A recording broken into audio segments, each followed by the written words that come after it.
MotoGP 2022 seri kedua tinggal menghitung hari lagi. Saat ini saya sudah bersama dengan Kapolda Nusa Tenggara Barat, Irjen Pol Joko Purwanto. Selamat siang Pak, ini MotoGP tinggal beberapa hari lagi nih Pak. Seperti apa nih persiapan keamanan yang akan dilakukan dari pihak Polda sendiri? Baik, makasih.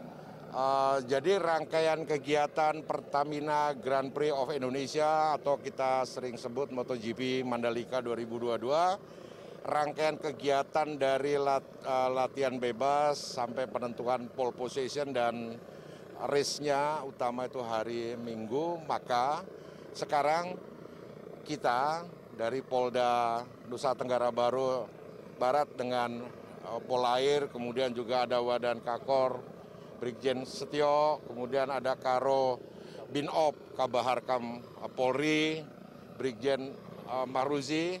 Kita melihat secara langsung bagaimana kesiapan personil di lapangan. Di lapangan di sini dalam artian kita pengamanan laut yang terpadu. Karena seperti dilihat di belakang kita, itu adalah wilayah sirkuit Mandalika. Kita latihannya tidak hanya menggunakan, kalau yang sekarang kita naik adalah kapal cepat.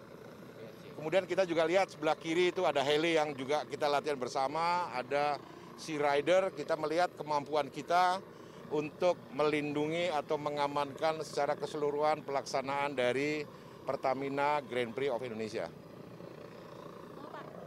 Ini kan ada beberapa pintu gerbang dari wilayah laut begitu yang menjadi alternatif bisa penonton datang untuk Mandalika. Seperti apa Pak pengamanannya? Apakah akan ada penambahan personil atau ada mekanisme lain? Ya, kalau personil sudah dihitung dengan cermat, bagaimana titik-titik yang kemungkinan bisa terjadi gangguan Kamtimas, itu situasi yang untuk kita prediksi tidak terjadi. Dari laut kita lihat ada pelabuhan Lembar, ada Gilimas. Kita juga di situ sudah latihan, Dirpolair Udara Polda NTB sudah berlatihan dengan stakeholder kemaritiman untuk pengamanan perompak.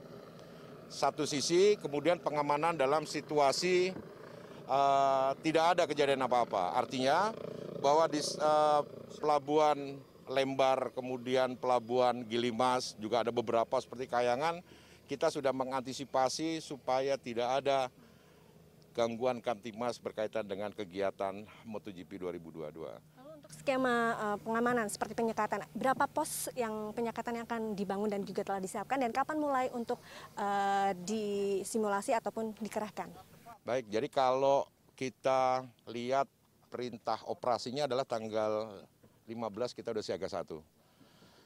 Kemudian kita melihat pintu masuk, kalau di Lombok ada 5 pintu masuk. 5 pintu masuk itu menuju kepada sirkuit Mandalika. Antisipasinya adalah memperpanjang atau mengurai dari kemungkinan adanya stuck atau berhenti, baik itu kendaraan bermotor ataupun bagi masyarakat sekitar sini menuju Mandalika. Berapa pos penyekatan Pak yang akan? Pos di dalam itu ada, kalau titiknya 34, tetapi posnya itu ada 16. Skemanya seperti apa Pak? Skemanya sudah dibagi bagaimana manajemen dari ITDC dan Diandra sebagai IO dan IO-IO lain. Kegiatannya kita melihat bagaimana pengeluaran tiket itu, penjualan tiket, kemudian penukaran tiket kepada gelang. Jadi kepada antisipasi tidak bertumpuknya masyarakat atau pengunjung yang akan masuk wilayah Mandalika. Terima kasih banyak Pak Irjen Pol Joko Purwanto atas waktunya. Semoga kita berharap event internasional ini bisa berjalan sukses. Amin. Dan bisa menjadi kebanggaan kita semua. Baik, makasih. Ya, setidaknya ada 49 pos penyekatan yang dilakukan dan pengamanan bukan hanya di darat saja namun juga dari udara dan juga laut. Dan kita berharap event internasional MotoGP Mandalika ini bisa menjadi kebanggaan Indonesia yang semakin dikenal dunia.